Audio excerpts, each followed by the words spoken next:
Assalamualaikum, ketemu lagi di Ulas Buku.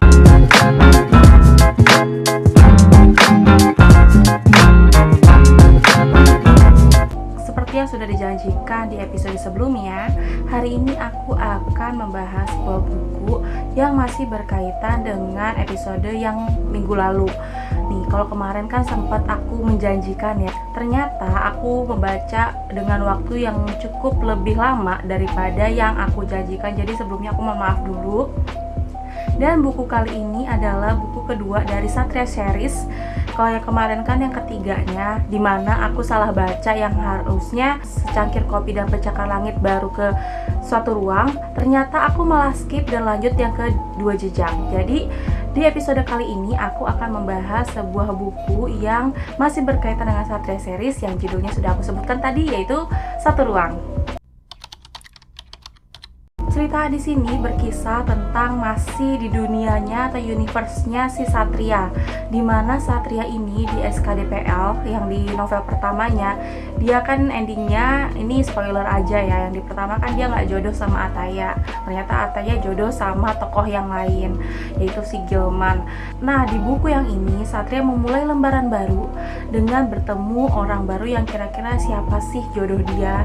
Nah, dimulailah di bab-bab awal dia diceritakan bertemu dengan sosok yang namanya Kinan. Kalau misalnya kalian nonton video aku sebelumnya tentang si Kinan ini, nah ini ditariklah ceritanya tentang pertemuan mereka, yaitu di negara yang berbeda, yaitu di Hong Kong. Lalu mereka bertemu dengan pertemuan yang cukup sederhana sebenarnya, tapi meninggalkan kesan bagi satu sama lain yang kira-kira merasa kayak pengen rasanya terkoneksi lebih lanjut dari situ. Nah, ternyata di sana mereka berkenalan. Sayangnya waktu itu Satria nggak tahu banyak tentang si Kinan. Kayak dunia mereka tuh jauh gitu. Si Kinan itu ada di kantor yang mana aja, itu beda dengan universe-nya Satria. Terus ternyata Satria ini nggak tahu Kinan tinggal di mana. Terus Kinan ini cuma perkenalan singkat waktu mereka di Hong Kong lah intinya. Dan gak disangka-sangka ternyata mereka ketemu lagi di Indonesia, di Jakarta, dalam sebuah occasion atau sebuah acara yang ternyata mereka ngerasa surprise satu sama lain. Disitulah si Satria berusaha melancarkan manuvernya untuk mengenal Kinan lebih lanjut dengan minta nomor handphone Kinan. Nah, disinilah dua tokoh ini kira-kira digambarkan apakah mereka pada ujungnya akan berjodoh atau ternyata akan ada kerikil-kerikil yang bisa mengganggu hubungan mereka sebagaimana yang ada di buku sebelumnya. Nah, di sisi lain ada juga yang namanya Sabrina. Sabrina ini ada juga di buku Dua Jejak, jadi tokoh juga di sana. Dan Sabrina ini diceritakan bahwa dia punya benang merah dengan universe-nya Satria, yaitu Satria punya teman yang namanya Lasha. Lasha ini ternyata teman dekatnya Sabrina. Sabrina ini pengen waktu itu nyari fotografer dan direkomendasiin ke Satria itu. Dari situlah mereka jadi ngobrol bareng. Ternyata Satria menemukan Sabrina ini orangnya asik gitu. Terus dia enak diajak ngomong. Sementara di sisi lain Sabrina justru saat itu lagi punya masalah gitu, punya kerikil yang menjadi masalah di antara hubungannya dengan crushnya di masa lalu, yaitu namanya Abi. Abi ini adalah cowok yang sebenarnya dia kagum-kagumi sejak dia masih remaja. Terus pas lagi udah dewasa begini, dikirain ada pergerakan lebih lanjut, ternyata mereka itu kayak merasa gak terkoneksi. Jadi si Sabrina menarik diri lah dengan Abi. Jadi ngerasa kayak aku gak suka banget nih sama Abi gitu. Dia menarik diri, tapi sebenarnya di sisi lain dia galau dengan kondisi yang saat itu. Muncullah dia ketemu dengan Satria dan mulai mempertimbangkan Satria ini layak ngasih gitu. Satria juga mempertimbangkan apakah dia itu lebih condong ke Kinan atau ke Sabrina. Kita langsung aja ngomongin karakter para tokoh ya. Kan di sini di buku yang halamannya ada 400 lebih, sebagaimana tebel-tebelnya mirip-mirip dengan buku yang lainnya Satria Series itu. Di sini otomatis ada karakter yang banyak dan universe-nya Satria itu masuk-masuk lagi nih di buku yang kedua ini. Terus di sini selain Satria sebagai tokoh utama, ada juga yang namanya Kinan dan Sabrina. Yang aku suka di sini adalah irisan antara karakternya itu nggak mirip-mirip gitu loh. Jadi kita bisa membedakan mana yang Sabrina banget, mana yang Kinan banget gitu. Dari secara dialognya, karakternya, itu aku suka banget karena terdeskripsikan dengan baik. Misalnya Kinan ini orangnya girly banget lah, dia kelihatannya kayak princess Disney karena waktu itu Satria ngerasa si Kinan ini ditemukan setelah dia ke Disneyland. Jadi udah gitu waktu ketemu tuh kayak ini orang kayak princess banget sih gitu. Terus dengan kayak apa ya, penampilannya kayak princess, ternyata gesturnya, cara berbicaranya itu bener-bener cewek banget lah gitu, feminin, tipe-tipe yang cewek cantik gitu. Terus Sabrina ini tipe cewek yang supel, yang fleksibel dan penyayang sama anak-anak gitu. Dia dijulukinya ibu peri karena saking dia ngerasa keibuan banget sama anak kecil gitu. Dia bahkan karena dia pekerjaannya sebagai editor dan bergerak di dunia literasi, jadi tuh dia kayak punya energi lebih untuk bergerak di bidang literasi pada anak-anak gitu, kayak membacain dongeng, bacain cerita, bantuin bikin PR segala macam. Itu Sabrina banget gitu, dan dia itu orangnya suka nyeplos dan easy going lah gitu. Terus ada Abi ini adalah orang yang dekat dengan Sabrina dan jadi crushnya Sabrina sejak masih remaja. Di sini antara Abi dan Satria itu beda juga karakternya. Misalnya Abi itu kelihatannya lebih tegas gitu, terus lebih kayak jagoan karena dia tuh punya hobi main taekwondo gitu, olahraga taekwondo. Terus dia pelit ngomong tapi juga nyebelin gitu. Jadi sisi nyebelinnya Abi di situ. Dan ini beda banget dengan karakter Satria yang sebenarnya lebih suka jadi pendengar. Terus dia ngerasa punya apa ya, Satria ini tipe cowok baik-baik gitu. Pokoknya itu perbedaan yang menurut aku menyenangkan banget. Selain itu ada yang namanya karakter sampingan kayak Arinka dan Radi. Itu juga mereka lucu banget dan nyentrik banget karakternya. Jadi kita tuh sebagai pembaca ngerasa nggak kayak bias dengan karakter-karakter yang banyak ini, tapi kayak kita tuh kayak kenal seolah-olah mereka ada di dunia nyata. Arinka ini tipikal kayak cewek yang berhati keras, terus yang cuek, apatis, yang kayaknya tuh swag banget lah gitu. Sementara Radi ini orangnya komplek banget, berusaha untuk mencuri hati Arinka itu kayaknya susah banget. Nah, ini hal yang menyenangkan, jadi kayak bumbu-bumbu cerita itu di sini. Selain ada kisah romantisnya, tapi kita juga bisa menemukan sisi-sisi komplek di antara teman-temannya si Satria. Karena di sini ada macam-macam karakter ya, macam-macam tokoh, dan novel ini diceritakan dengan sudut pandang orang ketiga. Yang dimaksud dengan satu ruang ini adalah setiap tokoh ini memiliki satu ruang khusus yang ditempatkan oleh orang lain yang sebenarnya tidak bisa mereka gapai, tidak bisa mereka raih.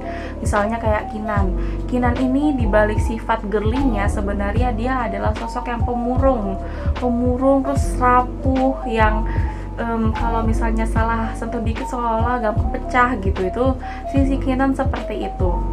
Dan kenapa dia bisa begitu? Diceritakan bahwa dia tuh punya satu ruang khusus buat orang lain yang orang itu sudah meninggal. Dan kalau misalnya itu salah sentuh aja ibaratnya, itu dia bakal bisa rapuh banget. Dan dia itu karena terperangkap dengan sosok itu gitu, terperangkap dengan ruang yang ada di hatinya yang terkunci itu, dia merasa galau ketika ada orang lain yang masuk ke hatinya. Itu Kinan. Begitu juga dengan Satria sudah diceritakan sih sebenarnya di buku yang pertama yang SKDPL. Itu dia diceritakan bahwa dia itu belum move on dengan perempuan yang pernah mengisi hatinya di masa lalu, dan perempuan itu ternyata sudah menikah dan sedang mengandung gitu. Dan karena tidak tergapai oleh Satria, dia tuh buat moving forward gitu kayak banyak pertimbangannya. Sebenarnya dia mau maju, cuman tuh dia banyak pertimbangan dan banyak ketakutan, kekhawatiran seolah dia belum mampu sampai sana. Takutnya masalah yang dia hadapi itu sama seperti waktu dia sama Ataya yang ada di buku pertama. Itu juga dengan Sabrina dan Abi. Sabrina dan Abi ini sebenarnya diceritain apa sih mau mereka tuh gitu. Dan sementara waktu mau maju gitu, ternyata Sabrina ini menemukan kenyamanan dengan Satria, dan Satria juga menemukan kenyamanan dengan Sabrina. Jadi satu ruang di antara Sabrina dan Abi ini tuh kayak masih teka-teki lah ya, karena kayak satu sisi udah ada yang mau diselesaikan atau ada yang udah diselesaikan, tapi satu sisi kayak masih menyisakan ruang yang tak kasat mata. Ngomongin kesan aku waktu membaca satu ruang ini, jadi teman-teman, aku bacanya di Gramedia Digital lagi gitu. Jadi ini aplikasi legal dari Gramedianya, langsung dikelola dari sana, dan aku baca di sini. Jadi yang aku rasakan ketika membaca novel ini adalah yang kali ini deep banget gitu. Aku ngerasain betapa mellownya jadi Kinan, karena waktu itu aku kayak Kinan ini mewakili sisi mellow dari pembaca mungkin ya. Dalam hal ini aku, apa yang Kinan rasakan ini seolah-olah bisa di-relate-kan kepada banyak orang. Bagaimana sebenarnya dia tuh frustasi terhadap apa yang dia rasakan, terus dia bagaimana dia menanggung duka yang mendalam terhadap sosok yang sudah meninggal itu, terus bagaimana dia menghadapi masa-masa berkabung berkepanjangan. Itu bener-bener kayak aku ngerasa kayak Kinan gitu, ditambah orang-orang di sekitar mereka gitu. Tokoh-tokoh di sini tuh tidak ada yang jahat, bagaimana yang udah aku ceritakan di episode sebelumnya. Misalnya kayak orang tuanya Kinan atau orang tuanya Prana. Ketika mendapati Kinan yang sebenarnya ambruk banget, sebenarnya rapuh banget, mereka nggak lantas marah-marahin gitu. Dalam kondisi di dunia realita, mungkin kita sering banget dengerin orang tua yang marah-marah atau gimana ketika anaknya melakukan sesuatu yang di luar batas. Tapi di sini orang tuanya Kinan terutama ya, aku ngerasa waktu itu sempat menitikkan air mata gitu. Bukan menitikkan lagi sih, udah nangis banget waktu orang tuanya Kinan, ibunya Kinan menemukan Kinan dalam kondisi terpuruk, dan dia mencegah Kinan dengan kata-kata yang dalam. Kayak pinter banget cara meramu dialognya. Aku suka banget sih sama dialognya di sini gitu. Dan karena seperti yang udah aku ceritakan bahwa di sini nggak ada karakter yang jahat, semua tuh bisa diceritakan atau karakter mereka tuh logis satu sama lain gitu. Misalnya suatu hari Satria menjadi brengsek lah, itu beralasan. Atau Kinan yang nyebelin banget tiba-tiba berlaku nggak adil lah gitu, itu juga beralasan kenapa dia bisa kayak gitu. Terus Kinan dengan masa lalunya juga bisa dijelaskan atau bisa diuraikan secara baik. Itu yang menurut aku nih kelebihan dari novel ini. Oke, terima kasih teman-teman udah nonton video ini. Jadi buat kalian yang penasaran dengan buku ini, misalnya kalian pengen banget nih baca buku yang temanya tentang perkantoran, yang ciklit gitu, yang ceritanya urban, terus settingnya itu mas-mas yang kerja di SCBD atau mbak-mbak yang SCBD gitu, yang setelannya tuh necis-necis, baca aja buku ini tuh worth it banget menurut aku ya. Karena aku suka banget ketika ada narasi yang gak tempelan rasanya. Bahkan aku ngerasa kayak sebeda-bedanya karakter di antara para tokoh, misalnya yang mau nyentrik kayak Arinka aja, itu dalam pergaulan itu bisa seasik itu aku ngerasa ini worth it banget, dan aku highly recommended dengan buku ini gitu. Dan kalau kalian yang penasaran dengan buku ini, silakan datangi toko buku terdekat, terus cari aja judulnya atau cari aja penulisnya Akesa Aninda. Bisa dibaca dari secangkir kopi yang di buku pertama. Terus atau kalian misalnya mau langsung beli 3, ya udah beli aja sampai yang 2 jejak. Tapi kalau misalnya kalian merasa kayak males ke toko buku gitu, sekalian aja kalian beli di e-commerce, cari yang original, jangan cari yang bajakan. Terus kalau misalnya kalian prefer dengan buku-buku digital, jangan beli bajakan juga ya. Jadi kalian tinggal berlangganan aja sih di Gramedia Digital, kayak aku gini, bacanya dari digital, dari HP.